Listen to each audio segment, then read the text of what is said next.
तर लई दिवसापासून लई जण म्हणत होती की दादा आपण डिझाईन केल्यानंतर मोबाईलमध्ये असो किंवा पीसी मध्ये असो फायनल इफेक्ट कसा मारायचा जेणेकरून जी डिझाईन आहे ती अजून नेक्स्ट लेवलला जाईल.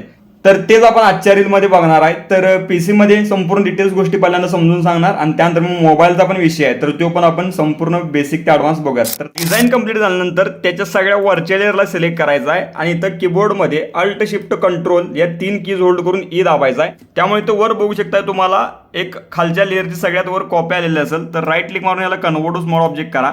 त्यानंतर जायचं आहे फिल्टरमध्ये वर आणि कॅमेरा रॉमध्ये.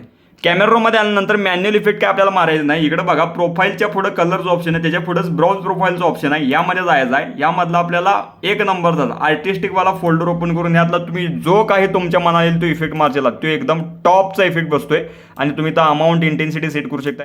तर जायचं आपण आपल्या मोबाईलमध्ये तुमची कोणत्याही ॲपमधनं डिझाईन कंप्लीट करून झाल्यानंतर ती लाईटरूममध्ये ओपन करा. तर आता मी गॅलरीमध्ये आहे, इथनं शेअर करून लाईटरूममध्ये ओपन करतो डिझाईन.